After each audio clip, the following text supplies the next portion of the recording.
After treatment, our son, when he was in remission, for me was extraordinarily stressful.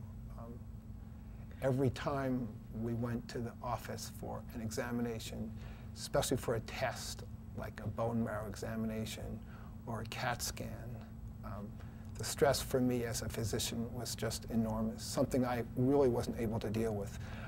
The reason was that any bad news probably meant he was going to die from his illness.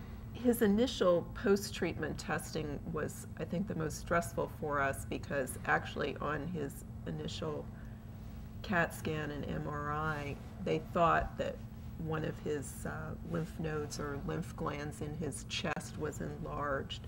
And so we went through really a horrible 4-day weekend. He had a biopsy about a week later, which actually turned out to be perfectly normal. But after that experience for some time, probably a year or two, we really could not feel comfortable that any of the tests were going to be normal.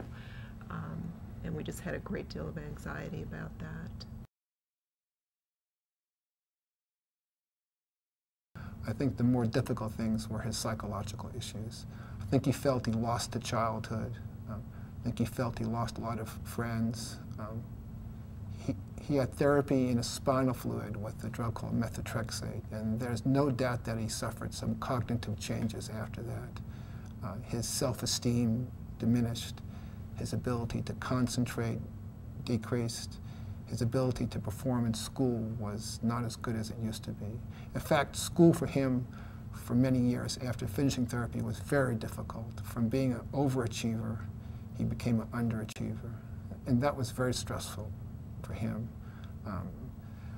We tried a lot to deal with that. We went to special schools, we did counseling, but it was a stressful situation for him. I think the bottom line is that he almost thought less of himself because of those issues, despite us telling him what a great warrior he was dealing with this therapy. While he was ill, basically all he could do was to go to school, complete his homework, come home, you know, lay on the floor pillows and watch television.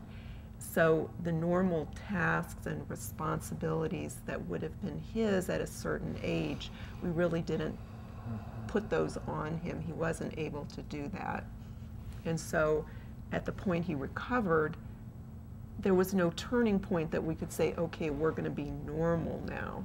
So really, we kind of fostered this sort of environment where he didn't really have to take on responsibility. I think we overprotected our son. I think we tried too much to insulate him from normal life's experiences. And I think we didn't give him enough responsibilities and enough independence. And as parents, I think we were overly protective. I think only now is he finally getting to understand about independence and responsibilities and self-accomplishments, I think. I'm Barbara Wolf. And I'm Stephen Wolf, and our son Joshua is an 18-year cancer survivor.